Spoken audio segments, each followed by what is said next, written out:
Hey, hey, hey, hey.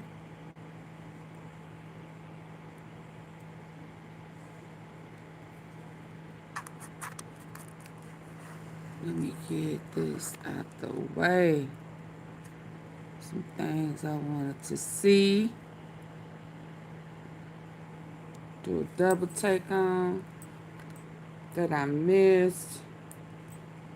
I was trying to catch some people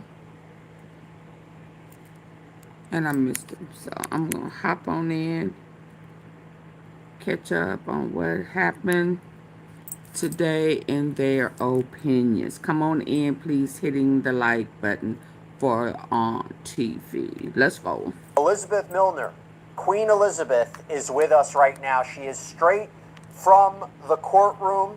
She was in there for the entirety of the day so far. Elizabeth, it is so great to see you. I have to start with this. You can tell me how Sean Combs appears, how he looks, but you got to tell me what the emotion was like in the courtroom in the past hour. We're reading about it. We're hearing what his children, his attorney, Nicole Westmoreland, Here that they she were at the sobbing. But I don't know if it's really doing it justice for what the feeling is like in that courtroom. Can you break it down for us?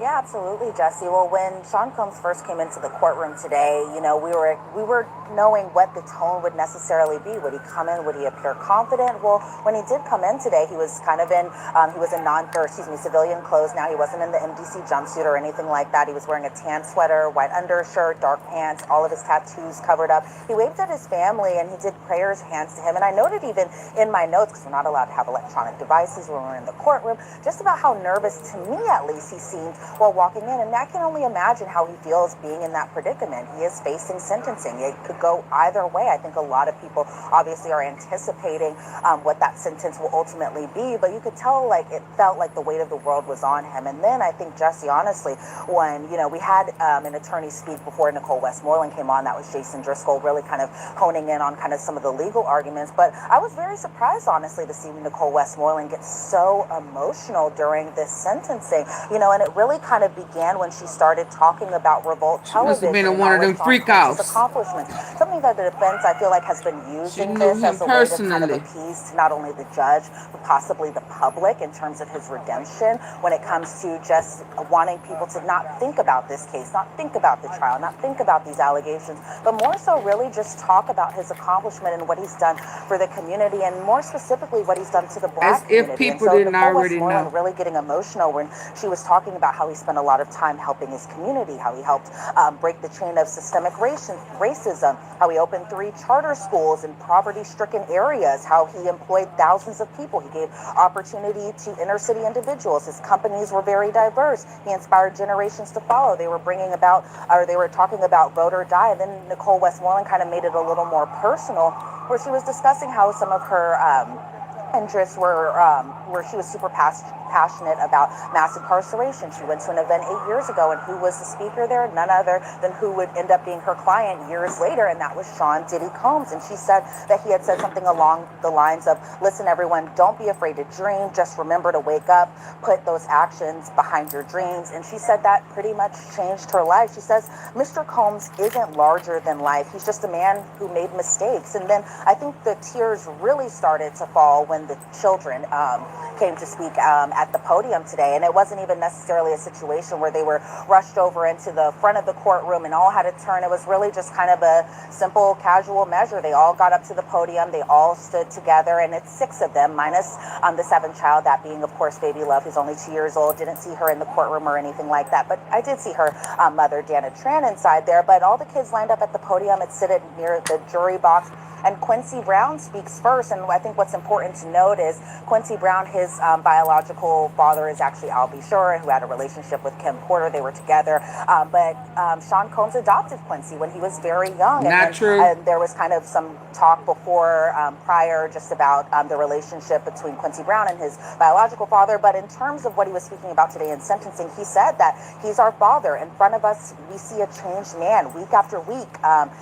We can see him evolve. Our father will never do anything to jeopardize his freedom. Now, Justin Combs spoke afterwards. Christian Combs spoke after that. But Jesse Combs is really where it started to kind of pick up in terms of the emotions again, where she immediately started crying. And I can only imagine how that feels to speak in front of not only the judge, but in front of your father, in front of a whole bunch of people in the media who want to hear what the kids have to say. Because even though we saw them inside the courtroom, Jesse, even though we've seen them in passing in the cafeteria and other things like that, this is the first time we're really kind of hearing them speak about how their lives have been impacted by Sean Combs's, the allegations that have been against him and the conduct, all of that stuff. But they said right up the front, they were like, we're not here to make excuses for him. We aren't here to excuse his mistakes. We need him in our lives.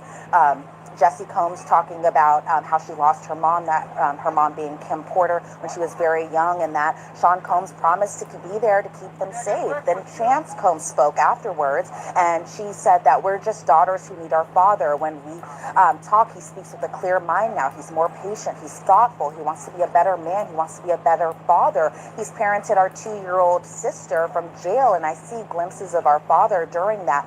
She said our sister deserves, and that Hey, the sister being 2-year-old love deserves a father who is present to teach her how to ride a bike, to tuck her in at night before she goes to bed, something that all kids want from their parents, right? Then Delilah Combs afterwards spoke after Chance. She said that we're scared of the thought of not having our mom and our dad in our life. And she says that these are the years that we'll never get back. She says, I know that the missing years hurt because we lost our mom and they've already lost so much. So really that was kind of a time where we were really kind of seeing everyone get a little emotional in terms of people on the defendant's They side, laid it on thick. that all kids want from their parents, right? Then Delilah Combs afterwards spoke after Chance. She said that we're scared of the thought of not having our mom and our dad in our life. And she says that these are the years that we'll never get back. She says, I know the missing years hurt because we lost our mom and they've already lost so much. So really that was kind of a time where we were really kind of seeing everyone get a little emotional in terms of people on the defendant's side. Sean Combs himself, I think it was a moment where we were kind of seeing him inside the courtroom at the defense table really kind of turn and look at his children. Kind of hard for him to keep a straight face with that. Like, he was so emotional, which I understand. He's a father, and he's a father to many children, and the kids have gone through a lot in their life. And so it was very emotional, Jesse. I can definitely say that. It was a lot of tears inside the gallery, especially on Sean Combs' side, but definitely from Sean Combs himself, too. He was very emotional while his kids were speaking. Wow. I just wish he would have got it together and There's a lot at stopped stake doing today. what It's he not was surprising doing. you're seeing this. By the way, before I ask you something else, I just have to let you know Yeah, please hit the like button coming in. Thank you. the amount of love that you're getting online is quite palpable. Basti failed. Greetings, my queen. We love you in Germany. Christina Lester, super chat comment, who's been great today. Tell Elizabeth her skin is glowing as per usual. Nikki Hayes, how are you, Elizabeth? We heart and appreciate you. Anto Grego, beautiful Jesse and Queen Elizabeth, love you guys. You make a great team. Maylin Bourbon, oh, how I missed the chat, the lunchtime show, and the Long Crime team and panel. Long Crime, thank you for all your hard work. So, and super chat question from Mike. What's the update? Well, I think Elizabeth just laid out the entire update. I will ask you this. There was a question from the lone medic. How long does Elizabeth think Diddy will be sentenced for? Wasn't there a comment today, Elizabeth, from the judge that he does not see any reason to deviate from the guidelines of what, 5 to 7 years?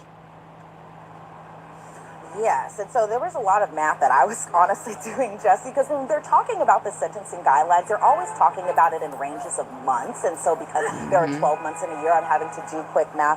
So really what the judge is kind of looking at and what the PSR recommendation was 70 to 87 months, which by my calculations, He because I don't have a deserved calculator at least inside that 15 courtroom, about 6 or 7 years. So I could see it for possibly both being ladies definitely on combined. the higher range than maybe the defense was expecting. I think especially in terms of the judge's tone today when he brought He up already that had Sean Combs plans had been talking publicly to about be in possibly Florida. doing an in-person speaking engagement in Miami. I think actually I take that back. It wasn't the judge who brought that up, but it was more so the government who specifically brought that up, because it seems like from the defense's side that they were expecting possibly for him to be released today, pending the outcome of what the sentencing may be. And so, in terms of my personal opinions, I don't think the judge's death is going to be lenient today. And I don't know if necessarily the victim impact statement, seeing the video that played inside the courtroom, hearing from Sean Combs's children, hearing from his defense attorneys will sway him in any type of way. I think he's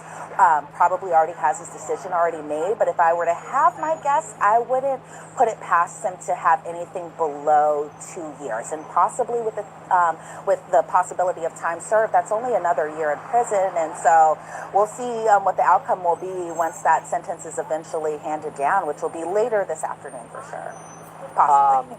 Yeah, so we have a question also, and I apologize if you answered it before, but it's this is from Rebecca L. What is Diddy wearing today?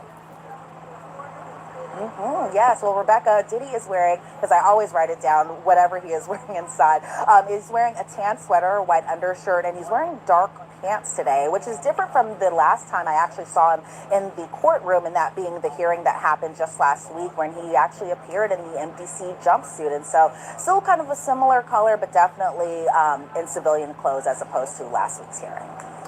And by the way, this revelation that Mia, who is one of the victims in this case, claimed that Sean Combs sexually assaulted her. She was supposed to provide a statement today. She had provided a letter to the court. The defense objected to her providing a statement in court. Yep. She didn't want to speak today. I mean, can you talk to us about that revelation? What happened with that happened at the beginning of the day? Yeah, that was a big revelation. I was expecting to hear some in-person victim impact statements, especially from government witnesses. And so it was a big shocker when Christy Slavic said today that Mia no longer wants or wishes to give a victim impact statement. And Christy Slavic had said that Mia had submitted a written statement, and that was the same letter from the government sentencing memo. And then it was interesting, Jesse, honestly, to hear the judge kind of get a little kind of testy a little bit with the defense's side, because he pretty much said the tone of the defense's letter in response to Mia giving a victim impact statement was just inappropriate. And the tone of that letter was pretty harsh. It was kind of the same tone and impact that the cross-examination was, where they said out in legal filing, they called her a liar. They said that she letter from the government sentencing memo. And then it was interesting, Jesse, honestly, to hear the judge kind of get a little kind of testy a little bit with the defense's side, because he pretty much said the tone of the defense's letter in response to Mia giving a victim impact statement was just inappropriate. And the tone of that letter was pretty harsh. It was kind of the same tone and impact that the cross-examination was, where they said out in legal filing, they called her a liar. They said that she was having kind of a fake demeanor while she was on the witness stand. There's all of these things. So honestly, Jesse, it wasn't too much of a surprise that she did end up changing her mind, but I can understand why she might have been apprehensive about coming into court today, especially given the defense's response to her just wanting to give a victim impact statement, something that we see that's pretty routine in these sentencing hearings. So, Elizabeth, I know you have to jump back into that courtroom. Excellent reporting. You're going to come back later on. We will see when the sentence is handed down. So they intimidated that girl to not get a statement later when we break down everything that happened in court today. Elizabeth Milner, thank you so much. Appreciate it. Okay. Before I go to the next one, y'all, it's 200-some people in. Can I get y'all to hit the like button, double tap the screen, or hit the 3 dots at the top right-hand corner? Bear with me.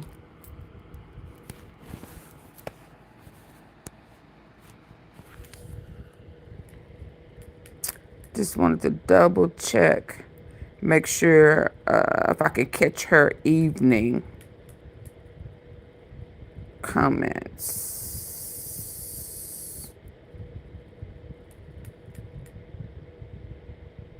Yeah. Sentenced the rap mogul. It is official. Sean Diddy Combs has been sentenced in his federal criminal case. We are going to discuss everything that happened inside that courtroom, including the bombshell decision by the judge. Welcome to Sidebar, presented by Law and Crime. I'm Jesse Weber. Today was the day.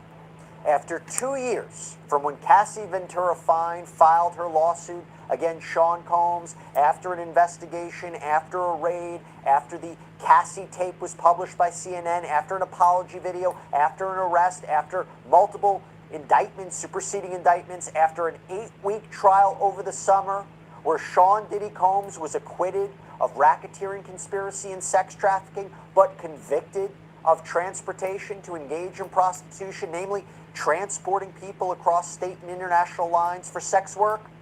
He was sentenced for his crimes today. Judge Arun Subramanian in federal court in downtown Lower Manhattan sentenced the rap mogul. Just handed down the sentence a few minutes ago at the time of this recording. Now, to be clear, why this is such a big deal, other than the fact that Sean Combs has been sentenced for federal sex crimes, we had no idea what the actual sentence will be. There is no pro forma mandatory sentence here, like a life in prison. It's just a standard. We know what's going to happen. No, there was a range for this judge. The defense was asking for no more than 14 months in prison. And since Sean Combs had already served about 13 months in the MDC, the Metropolitan Detention Center, he essentially would be out in no time if that was the case. The prosecution was asking for 11 years. The probation department that did its own analysis recommended 7 years and 3 months. There was a range. We did not know what the sentence would be. We are going to get into everything that happened today, including what it was like in that courtroom when the sentence was handed down. And to do that, I want to bring back on Queen Elizabeth. Elizabeth Milner, Long Crime Zone. She was inside that courtroom, not only for today, for every day of this trial. This Shout out to Elizabeth. Quite a saga. Elizabeth, thank you so much for coming on. First, I want to start off, how did Sean Combs look? Okay, that was a big question. I know we have courtroom sketches that came out. How did he look? How did he appear? What was his demeanor? We'll talk about the statement he made in court. Just how did he look?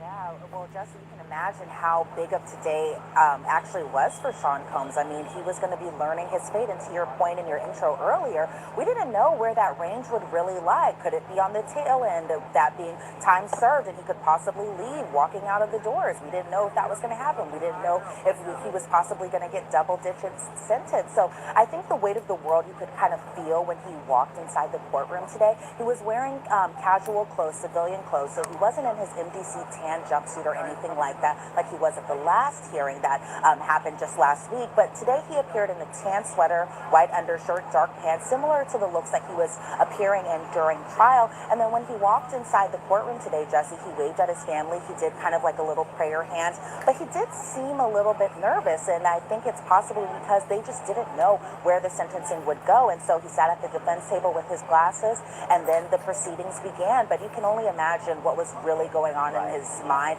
as soon as he walked in, saw his family, saw the amount of people inside that courtroom, because Jesse, it was a packed house today, body to body, person to person. There was no seat left unseated today inside that courtroom. Real quick, talk to me about that. I heard there was 30 people in the front rows that were friends and family of Sean Combs. Anybody notable?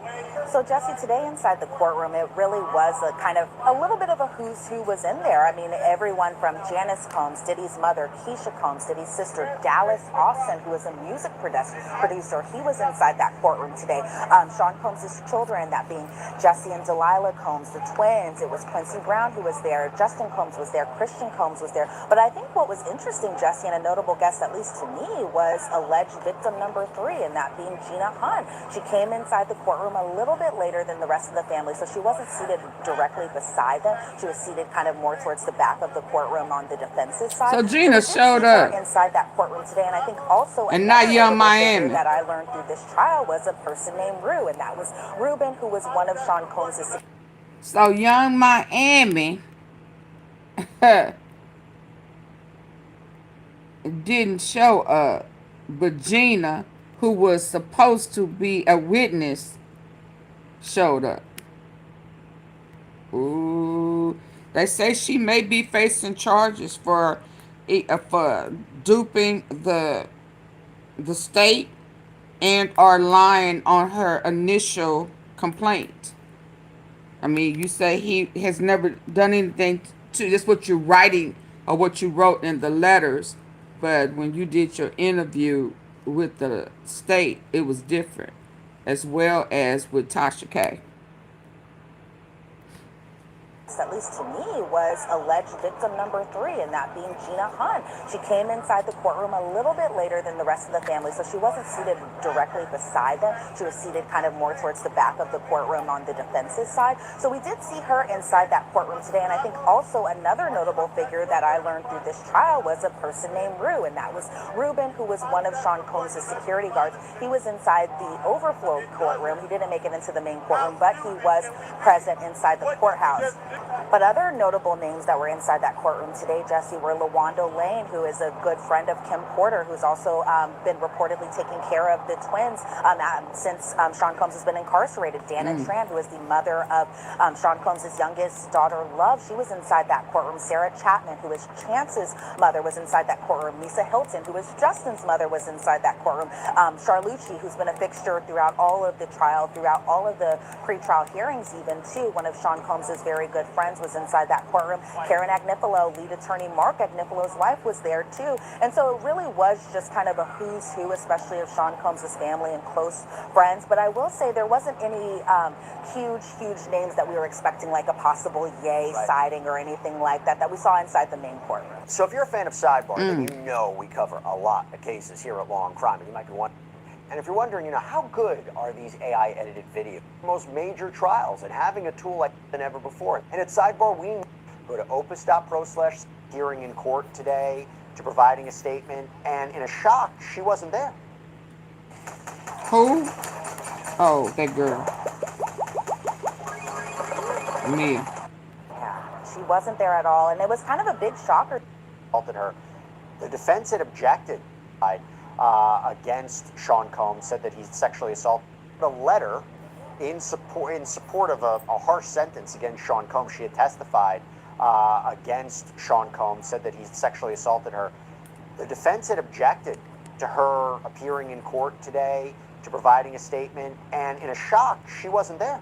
Yeah, she wasn't there at all, and it was kind of a big shocker, to your point, Jesse, that she wasn't there, because we thought that she would be inside the courtroom, and we were kind of curious who the government witnesses who would be there to give their final victim impact statements ahead of the judge giving down Sean Combs' sentencing. But today, right off the bat, Christy Slavic, who is a prosecutor, a federal prosecutor, she said Mia no longer wishes to give an impact statement. She had submitted that written statement, and that the tone of the defense letter, I think, was what really kind of changed her mind as to coming into the courtroom today. And I can only imagine probably how Mia feels specifically. She's using a pseudonym even to testify, even as she's writing letters to the court, because of just the fear that she has been getting in terms of what she believes to be backlash, either from Sean Combs or his fans, or even just the attention that that the case has brought against her too.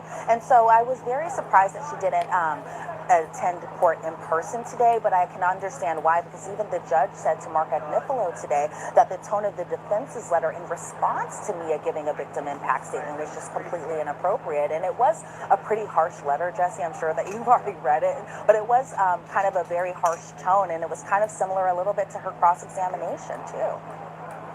Now let's talk about the prosecution.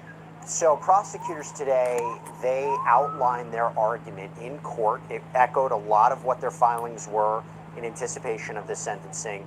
What were some of the key arguments, the themes that stood out today about why they say it was justified for Sean Combs to have a lengthy sentence? Remember, they were asking for 11 years. How did they justify it today? What were the arguments they made in court? Yeah, well, today, Christy Slavic making the arguments on behalf of the government, she said that today is about accountability and justice. And she was talking specifically about accountability, Jesse.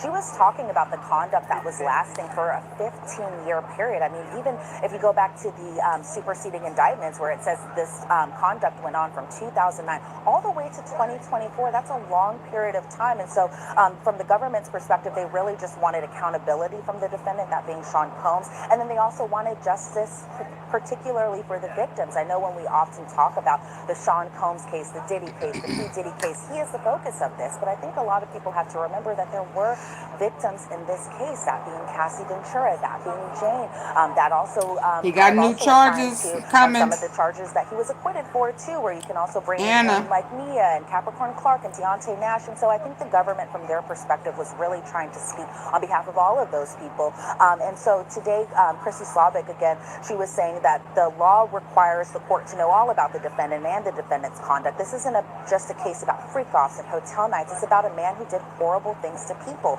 He weaponized currency against victims.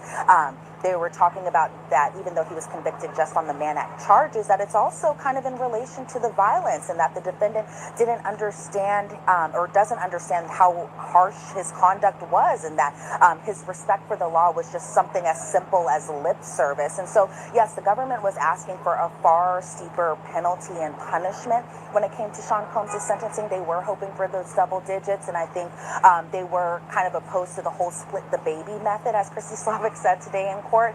And so they did want a harsher end of the sentencing today. And I think as far as the judge is concerned and what his ultimate sentence would be, it kind of ended up being a kind of happy medium a little bit. Yeah, we'll get into that. And the defense, number of defense attorneys spoke. I think almost all of them. You had Xavier Donaldson, you had Brian Steele. What were some of the themes they were focusing on in terms of why Sean Combs deserves a lenient sentence, why 14 months would be appropriate? Yeah, so right off the bat, Jason Driscoll making the arguments on behalf of the defense, because Jesse, yes, it was Jason Driscoll who spoke, it was Nicole Westmoreland who spoke, Xavier Donaldson who spoke, Mark Agnifilo, and Brian Steele. That's 5 of his, 9 defense attorneys who all spoke in court today. So as far as Jason Driscoll is concerned, he was saying that the defense says that Combs didn't make money off of the Mann Act convictions that he was charged, and that was kind of a big theme in terms of his argument today, and that the defense submitted 300 cases of Mann Act cases where it talked about pimps and minors being trafficked, immigrants being transported, homeless people being transported, all of that stuff. And so that was kind of the theme, at least from Jason Driscoll's point of view, and that the defense also saying that Ms. Slavic, Christy Slavic, who is one of the federal prosecutors, blamed Mr. Combs for having a drug addiction for 25 years, something that they were also talking about, how he had been addicted to drugs going back at least to 2000. And so a lot of his conduct might be not necessarily excused because of his drug addiction, but they say that might be kind of the underlying reason. And then when you get to Nicole Westmoreland, she was talking about Sean Combs' inspiration and his commitment at MDC Brooklyn, where she was talking about all of his successful businesses. She was talking about how he started a record label from the ground up. She was talking about his clothing line. She was talking about his television company, that being Revolt, and that's where she started to really kind of get emotional, where she was saying that Sean Combs spent a majority of his adult life really trying to help the Black community, really trying to give back to the community, that he isn't this larger-than-life persona. He's just a man who makes mistakes. When it came to the other defense attorneys speaking, Brian Steele was just very urging of the judge to please consider that Sean Combs had untreated trauma throughout his life. Brian Steele urged the judge to consider that Sean Combs had untreated trauma in his life, and that there have been times in Sean Combs' life, especially when he had drugs in his system, that there were times where he had flatlined and that he was trying to be a better version of himself. And I feel like, Jesse, that was really the theme of all of what the defense was saying, that these 13 months were really reflective of Sean Combs. He wants to be a better person. He wants to leave the past in the past and be a better person for the future. And so even when it came to Xavier Donaldson, he was speaking about how Sean Combs should receive a just punishment. He brings up intent when he talks about Sean Combs' conviction of the Mann Act charges, and that Sean Combs isn't just a pimp, and that he was talking about his work at MDC Brooklyn, where Xavier Donaldson said, we've had assemblymen and politicians, billionaires in MDC, but nobody besides Sean Combs was there to actually help out the other detainees and the other inmates there. And then finally with Mark Agnifilo, his whole argument was that domestic violence comes with childhood trauma. So I feel like the defense was really kind of trying to pull at the heartstrings a little bit of the judge, and even possibly the public too, because this was their final say to all of the people, all of the media coverage that this case has brought attention to. And so I think at the end of the day, from the defense's perspective, they wanted everyone, including the judge, to just look at Sean Combs as a man who made terrible, terrible mistakes, and whether or not he's been punished enough for it, that was kind of what the judge had to consider today.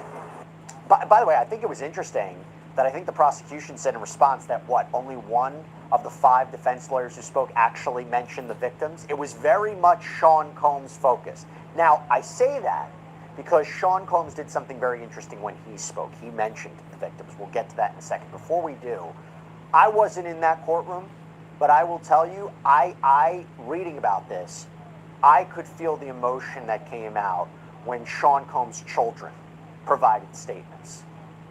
That felt like a turning point. The judge would later reference the children. Talk to us about who spoke, what they said, and what was it like in that courtroom?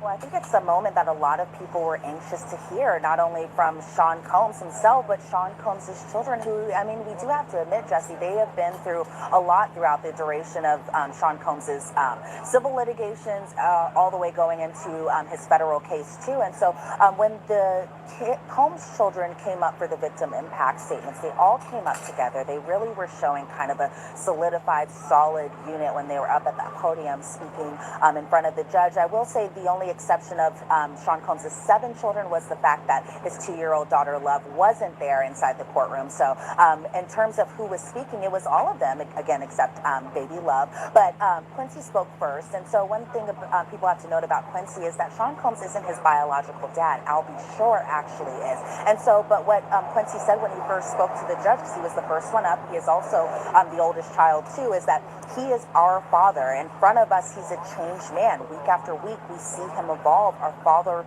will never do anything to jeopardize his freedom ever again. Then Justin Combs spoke next. He's the second oldest son.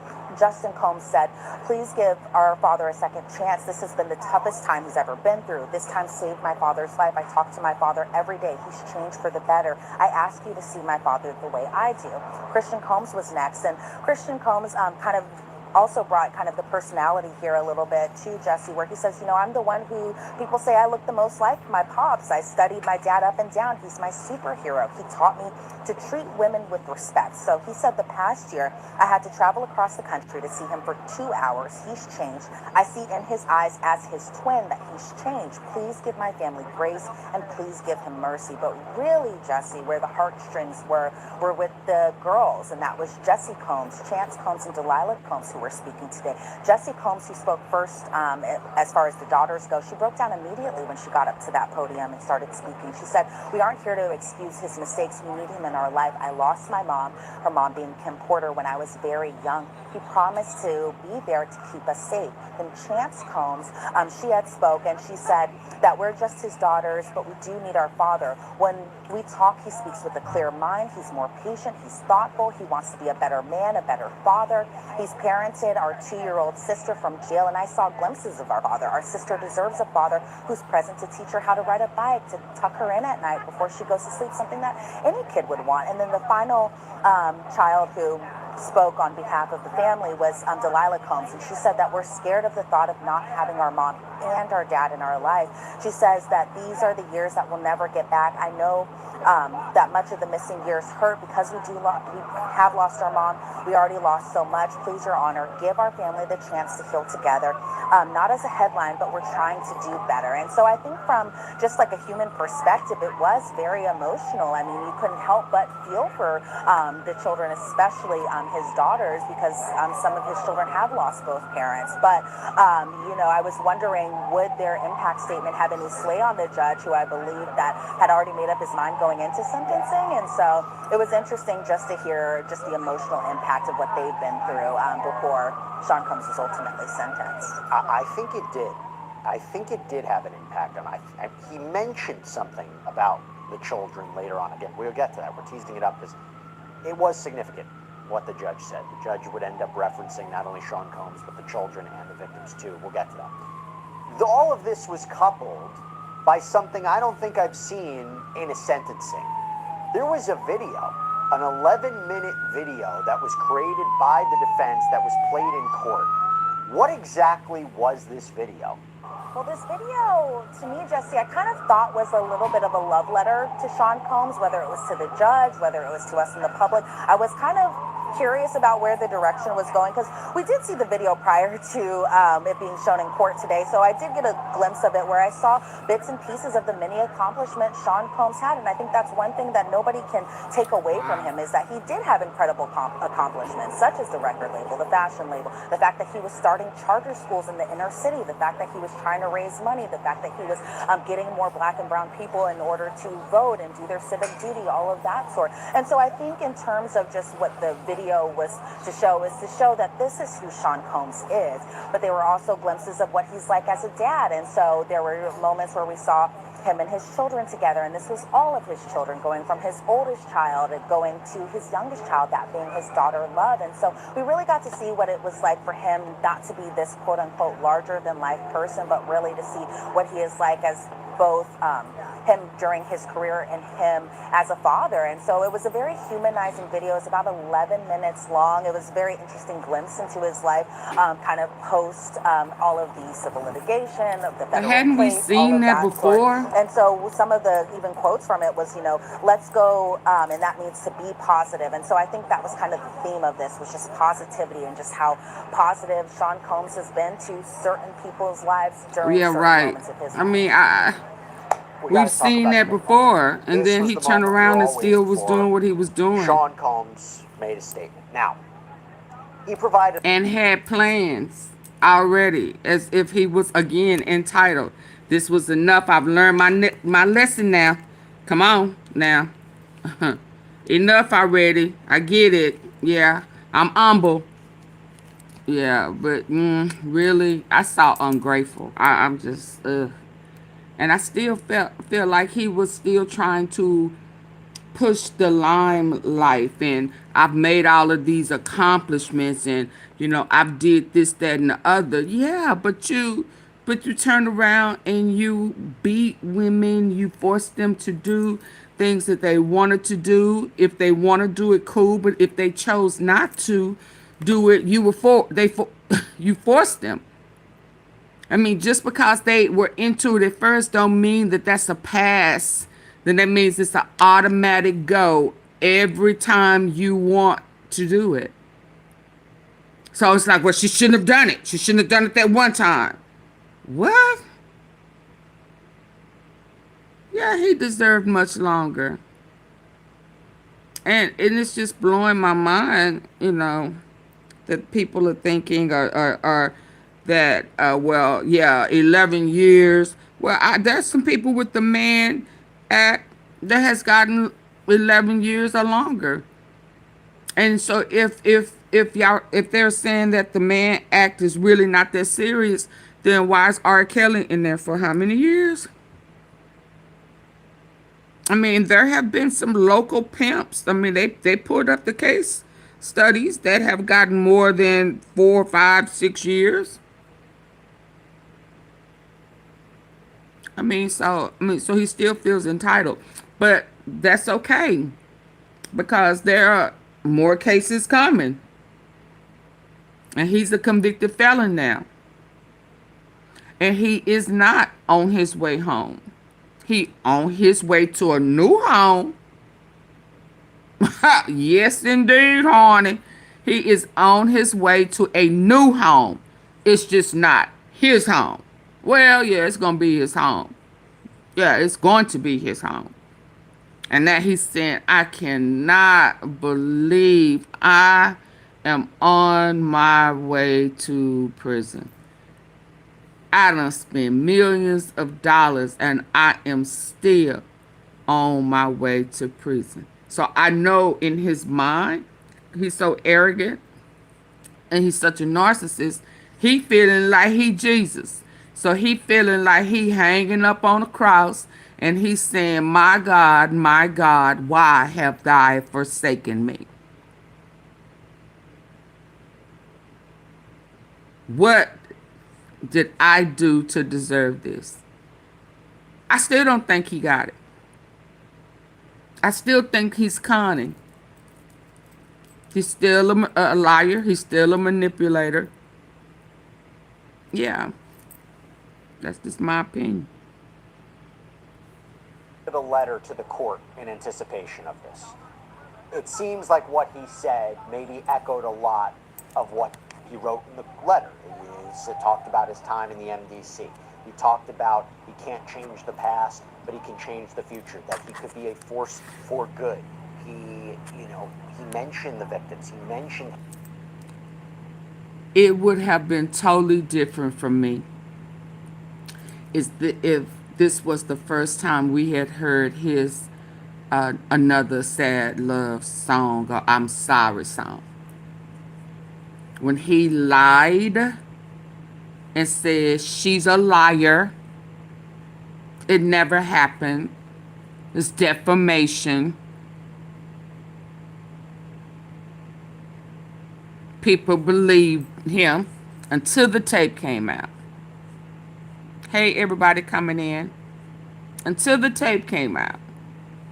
Then it's, I am so sorry. I don't. Yeah, you were sorry you got caught. You were sorry that everything that you did to cover up the tape was still leaked. Even just the fact that he should have been hit with the RICO charge for bribery of the tape. And the two prostitution. That's 3 right there. And they intentionally threw it. So yeah, it would be totally different if he didn't come out doing this saying, I'm so sorry, I'm going to get help, I'm so disgusted in myself, I was in a very dark place, I am made a deal with the devil and he wouldn't let me out of my contract. Some things that I did to people were done. I mean, come on. So which time do you mean it? You looked humble the last time. You say you are, I mean, so which one is it? You went from, oh, my life is being threatened here to I'm holding classes. They saying I've changed their lives. I've joined Crips and Bloods. They have a newfound, belief in life because of Sean Diddy Kong.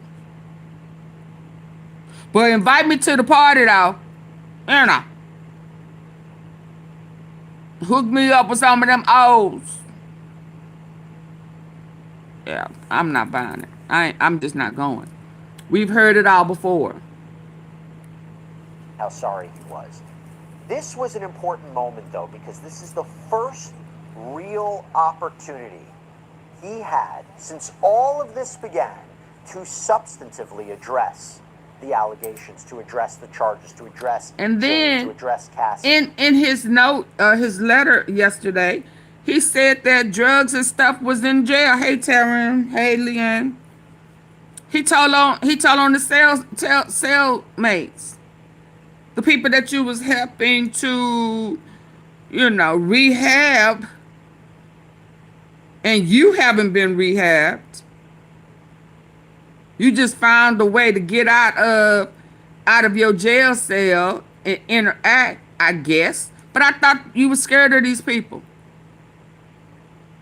So which one is it?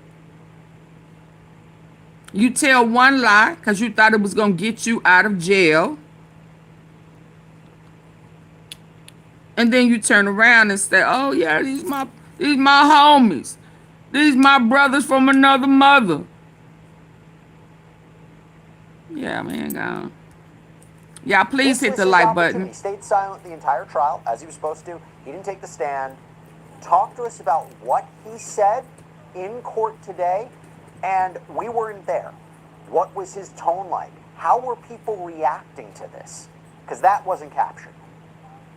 Yeah, so honestly, Jesse, even right from the beginning, it was kind of a dramatic moment in a sense, because right off the bat, when the judge said, Sean Combs, I'll give you a moment, take however much time you need. And so we were all waiting for him to say the first word. Would he sit down while he's giving his impact statement? Would he stand up? We didn't know what was happening because he really took like a good minute to, I think, kind of compose himself. And then he stood up, he took a deep breath into the mic, which we did hear, which was audible. And he said right off the bat, I want to thank you for giving me a chance to speak up for myself. It's the hardest thing for me to do was to not speak throughout all of this. He wasn't one to be giving out TV interviews or talking about this case or anything like that from behind bars. Even prior to his incarceration, he didn't do any of that. And so it was interesting to hear, what was he going to say? Was he going to say Cassie Ventura's name? Was he going to say Jane? We didn't know. And so when he said right off the bat, you know, the hardest thing for me to do was not speak, I want to apologize again to Cassie Ventura for any pain that I caused emotionally or physically. I mean, we all kind of know where we were when that Intercontinental Hotel video from 2016 dropped on CNN, and that video was hard to kind of take out of anyone's mind. And so him saying right off at the top of his speech that he apologizes for any pain that he caused to Cassie emotionally or physically, that was kind of the first time we were hearing him say her name in that respect, because even when you go back to the apology video, he didn't say her name. As we learned through trial, it was kind of advised for him not to say her name. But and then when it came to Jane, he said, I would like to apologize to Jane, not using Jane's real name, but said, I didn't mean to hurt you. I would like to apologize to all of the victims of domestic violence too. So really, I think from the defense's perspective, I think that their whole kind of strategy in a way, Jesse, was to kind of get in front of the whole domestic violence aspect, something that I think that they knew the judge would take into consideration eventually when he would sentence him. And so even when Sean Combs was speaking, he said, it'll always be a burden that I'll have to carry. My actions were shameful and disgusting. I was out of control. I needed help. I didn't get the help. He said, I got lost in my journey of life. I'm not this larger than life person. I got lost in the excess. I got lost in my ego. I lost all of my businesses, my career, my reputation. I lost myself, my self-respect. I've been humble. I hate myself right now. I've been stripped down to nothing. But I think one big thing, Jesse, one notable thing that he was really kind of getting choked up on his words when he was giving his speech is when he stood up, or he was already standing up when he was giving his impact statement, but when he turned around to his family, specifically his children, he was getting very choked up. He said, I failed y'all as a father. You deserve better. Even though talking to his mother, where he said to my mother, I failed you as a son. This was an important moment, though, because this is the first real opportunity he had since all of this began to substantively address the allegations, to address the charges, to address Jane, to address Cassie. This was his opportunity. He stayed silent the entire trial, as he was supposed to. He didn't take the stand. Talk to us about what he said in court today, and we weren't there. What was his tone like? How were people reacting to this? Because that wasn't captured. Yeah, so honestly, Jesse, even right from the beginning, it was kind of a dramatic moment in a sense, because right off the bat, when the judge said, Sean Combs, I'll give you a moment, take however much time you need. And so we were all waiting for him to say the first word. Would he sit down while he's giving his impact statement? Would he stand up? We didn't know what was happening, because he really took like a good minute to, I think, kind of compose himself.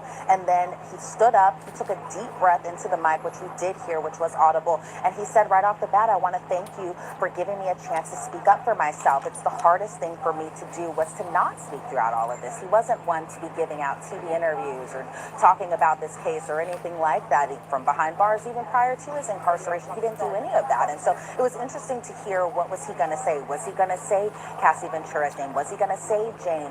We didn't know. And so when he said right off the bat, you know, the hardest thing for me to do was not speak, I want to apologize again to Cassie Ventura for any pain that I caused emotionally or physically. I mean, we all kind of know where we were when that Intercontinental Hotel video from 2016 dropped on CNN, and that video was hard to kind of take out of anyone's mind. And so him saying right off at the top of his speech that he apologizes for any pain that he caused to Cassie emotionally or physically, that was kind of the first time we were hearing him say her name in that respect, because even when you go back to the apology video, he didn't say her name.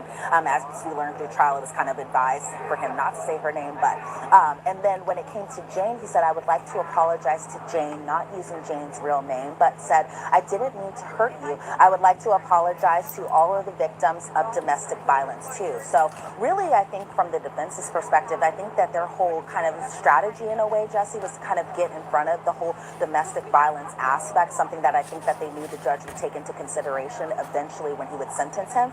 And so even When Sean Combs was speaking, he said, it'll always be a burden that I'll have to carry. My actions were shameful and disgusting. I was out of control. I needed help. I didn't get the help. He said, I got lost in my journey of life. I'm not this larger than life person. I got lost in the excess. I got lost in my ego. I lost all of my businesses, my career, my reputation. I lost myself, my self-respect. I've been humble. I hate myself right now. I've been stripped down to nothing. But I think one big thing, Jesse, one notable thing that he was really kind of getting choked up on his words when he was giving his speech is when he stood up, or he was already standing up when he was giving his impact statement, but when he turned around to his family, specifically his children, he was getting very choked up. He don't have no money. I failed y'all as a father.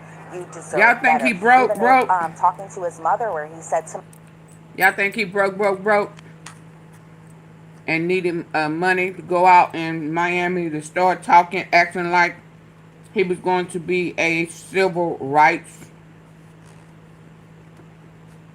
leader, is what Steele had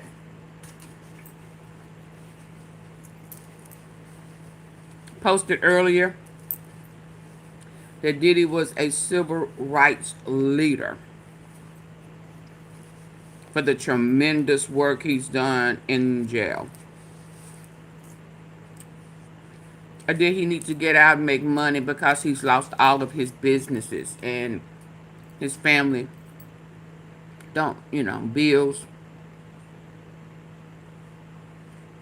And he was planning on getting out, making that money, flipping, making some business deals now that he is not going to be able to do. So what is really going to happen to the family?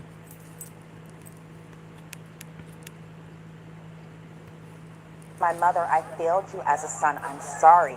He said, I failed my community. I wanted to be a shining example of what people could do, what we could do. If given a chance, another chance, he wanted to explain to the judge that people can change. And even towards the end of his speech, Jesse, he was saying, I thank the jury for my acquittal, but he still says, I take my Mann Act convictions very seriously. I want you to make an example of what a person can do if they're given another chance, because from the government's perspective, they were hoping that the judge would kind of make a case out of Sean Combs, especially given his wealth, especially given his clout, and the fact that the government alleged that his conduct had been going on for such a long amount of time. And so what Sean Combs said in response to that was, I would never jeopardize being away from my family, no matter what anyone says. And I think that was kind of a little snide to the government. That's not true. You were still doing things in jail that you weren't supposed to. I'm truly sorry. And so reaching out to the victims. It did feel, to your point, Jesse, a little repetitive of the letter that he had already sent to the judge. And honestly, Jesse, it felt kind of a little similar to the apology video after the Intercontinental Hotel video dropped too. But it seemed like he was remorseful for his actions. That's really interesting you say that, because look, from a legal point of view, I thought it was significant that he mentioned the victims. At first, I thought he was trying to apologize for everything in a way where he wasn't directly admitting to his convictions. But he did say at the end, I take responsibility for my Mann Act convictions. I thought he might not say that directly. Like, he didn't say, I'm sorry I transported these women across state lines for the purposes of sex work. He wasn't that specific, but the fact that he did apologize for the Mann Act convictions, I thought was significant, considering some would say, oh, he may not want to jeopardize his appeal. He may not want to admit fully that he committed these crimes. But he did, in a sense. The question I had was, and you tell me, did it seem genuine? Because reading it, it felt like he was very remorseful, and him saying that he doesn't want to be made an example of about what he did, but make an example of me about what I can do, given a second chance. You don't know what you can do. It felt remorseful to me. It felt credible, but I wasn't in the courtroom. I don't know. You tell me. You didn't do what you said you was going to do the last time. I think kind of from the defense's perspective, it really was kind of pulling at the heartstrings to really kind of bring out the tears in a sense. So to me, it did feel a little bit that he was remorseful, but at the same time, it did also feel like this was just everything that had already been said in the many of court filings that were already submitted to the judge. And then I felt like it felt a little disingenuous at times in terms of just the language that was used, because it was so similar to not only just the letter, but to the apology video too. And so I felt like the tone was to reach for just the heartstrings. So I felt like overall, Jesse, I think he was remorseful, but I don't know if it was remorse because of his actions and the pain that he's caused to people, or it's because he's been sitting in a jail cell for the last 12 months. Well, then we came to the judge. Judge Arun Subramanian took a 5-minute break. It was interesting because we were doing our live coverage, which, by the way, Oh boy, I was hosting for 7 hours straight. So we get to the judge's decision. Takes a 5-minute break, which, by the way, our guest Serena Townsend had said, hey, listen, I was asking, does any of this affect the judge's decision? In other words, does the judge just come in there, know what he's going to do? Is he persuaded by anything that anybody says in court? Like, well, if they take a break, they go back, they may change their sentence. 5-minute break. I was like, oh, does that mean that he changed his sentence? Comes back, delivers this sentence, and it felt a little bit like a roller coaster. You kind of got an idea of where he was going and then not. And talk to us about how he started, what he said, and what the ultimate verdict was, and then we can get into a little bit about what the Can y'all please double tap your how screen people reacted to it. on your What phone? did the judge say exactly regarding the sentence? Get the lights up for me. Yeah, to your point, Jesse, it really was like a This roller coaster late. because I didn't know where he was going because he was starting by saying, I consider that you are an artist and a businessman and your work history are celebrated, and he used the words that Sean Combs' work history was also iconic. He says it's impressive given the early death of your father, your work with inner city kids is commendable. There's no doubt that you are devoted to your family. So I think when he was saying those words, Jesse, I think he was really specifically talking about those impact letters and also seeing that 11-minute video about just all the extensive work that Sean Combs has done throughout his life outside of this federal case. And so the judge saying there's no doubt that you're devoted to your family, but the court knows that you do have problems with addiction, that drugs may have exacerbated your conduct over the years. So this was a moment where I was thinking, oh, well, maybe he'll be a little lighter on the sentence. That's what I was thinking. But then the judge said the court rejects the defense's narrative of the whole sex, drugs, and rock and roll, that this was just comes with the lifestyle of being an artist, a musician, a producer. The judge said you abused power and control over women who loved you. You used that abuse to get away, and the evidence of abuse in connection to freak-offs and hotel nights is massive. We saw the gashes and the bruises and the broken doors, and this is specifically talking about what Cassie had gone through throughout her, Cassie and Jane in that respect, throughout their relationships with Sean Combs, and that the judge said Jane and Cassie thought about both ending their lives, that these were very serious offenses. You plied Cassie with drugs. Your conduct went over for more than a decade. You were no John, but you were just more than that. And so then the judge is telling Sean Combs, well, you said you're sorry. One thing that strikes me is you brutally assaulted Jane. You punched, kicked her, slapped her so hard that she fell down. But I think when people think of this particular instance, well, the defense and the government say that this was one instance of physical violence when it came to Jane specifically. I think it's notable the timing of when this had happened. This had happened in June of 2024, just last year, but also notably after Cassie's lawsuit. This was after his homes were raided. This was after the video of him assaulting Cassie had leaked to CNN, and the judge said that even after he had physically assaulted Jane during this June 2024 incident, that he had said, and this was going by the court transcript, take this effing pill. You aren't going to ruin my effing night. You asked her also, is this coercive? And so I think from the judge's perspective. So when people start saying that he didn't force her, yes, he did. The judge reminded you, him, and everybody else that yes, he did force her to take drugs. Yes, he did force her to have sex. And this is Jane. So people saying he didn't force her, yes, he did, and the judge noted it.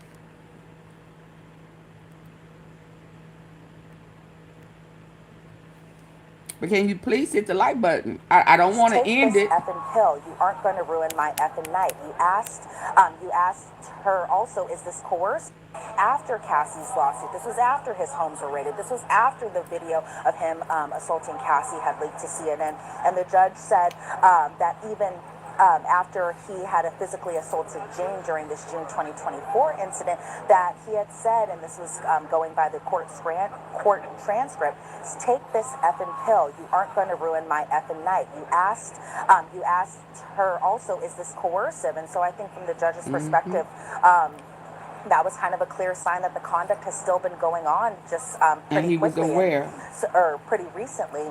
And so the judge also said these acts of sexual violence, substantial sentence must be given. So I was thinking maybe he would agree with the prosecution, possibly go for that 135 months. But he says that's kind of, he said, well, that's more than necessary. He said it's also not reasonable. And he said that the government's proposal doesn't take into consideration the mitigating factors, where it was the opposite for the defense, where the defense's proposal of pretty much being time served was that didn't take into consideration the aggravating factors. So that would be the violence and all of that. And so the judge said at the end, the defense's proposal is insufficient. And so he handed down that sentence of 50 months of incarceration. And the judge noted it's hard time in prison, but you will have a life after this. And so towards the end of his statement, the judge really spoke to the victims, because I think, honestly, Jesse, that's something that gets really lost within this case, is Cassie Ventura and Jane, and he was commending them, he being the judge, commending them for speaking out and giving a voice to survivors. He said to Miss Ventura, we heard you. Mr. Combs will never be able to wash it away. And then speaking back to Cassie and the victims, says that your families are proud of you. I am proud of you. You're speaking to the millions who didn't have a voice. Violence behind closed doors doesn't have to stay Bravo to forever. Cassie. I know you bear the trauma of what happened.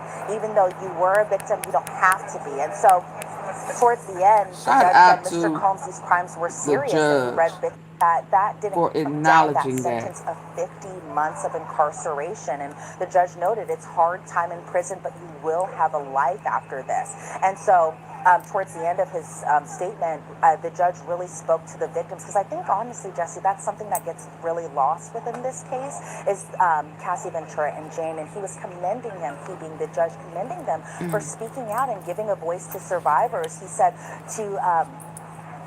said to Miss Ventura, we heard you. Mr. Combs will never be able to wash it away. And then speaking back to Cassie and the victims, says that your families are proud of you. I am proud of you. You're speaking to the millions who didn't have a voice. Violence behind closed doors doesn't have to stay hidden forever. I know you bear the trauma of what happened. Even though you were a victim, you don't have to be. And so towards the end, the judge said Mr. Combs' crimes were serious, and he read bits and pieces of Cassie Ventura's letter to the judge. And he did say kind of maybe some comforting words to Sean Combs and his family, where it says, you and your family will get through this. I'm counting on you to make the most of your second chance. And then immediately after, he adjourned the court for the day, and then Sean Combs was eventually taken away. But Jesse, the reaction, I think a lot of people were surprised.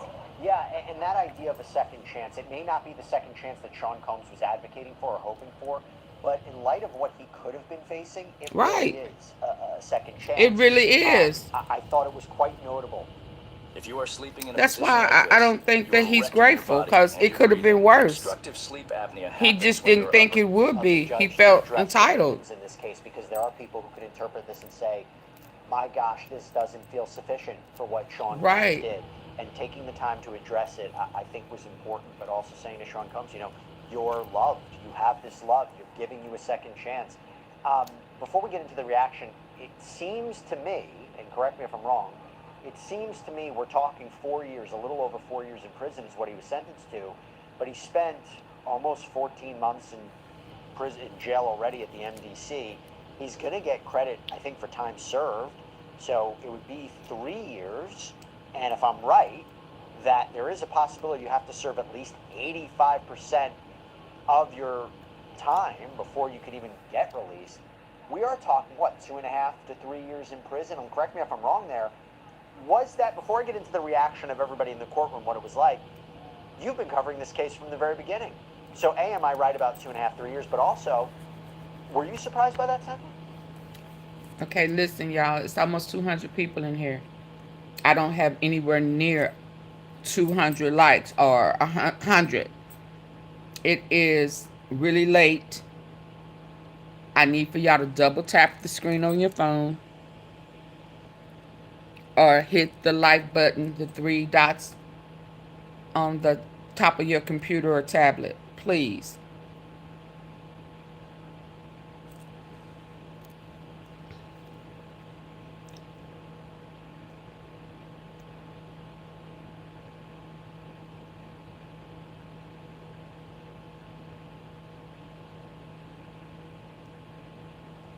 I need 60 likes.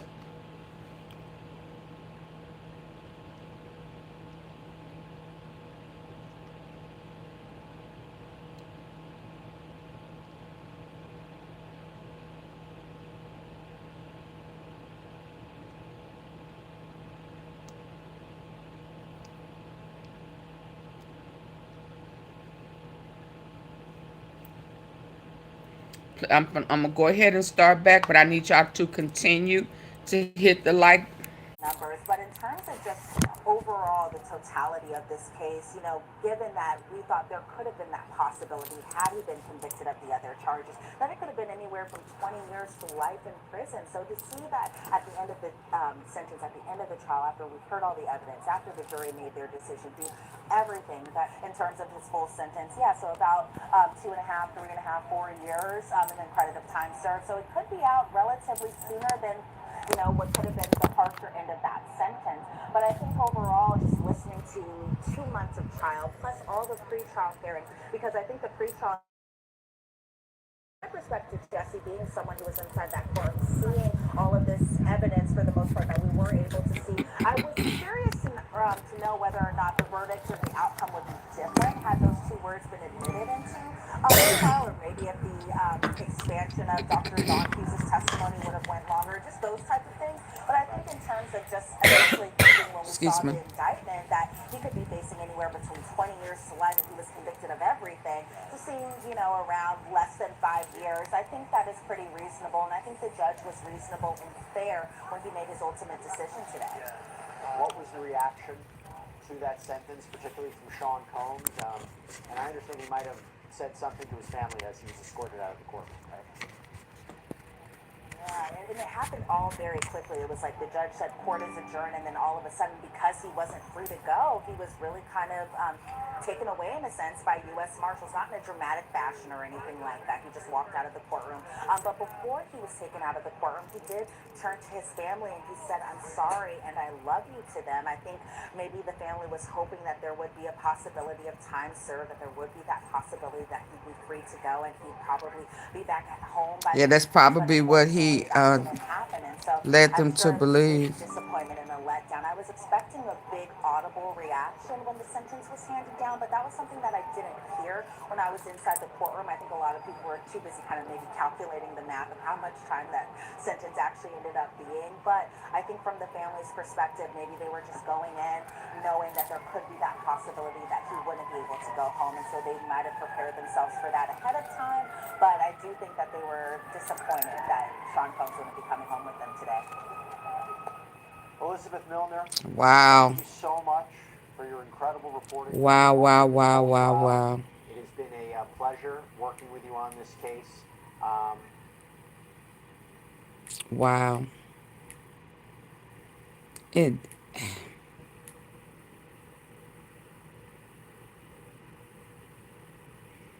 Do I want to hear this? Let me see. Some degree, but then mitigated it as well. Transportation to engage in prostitution.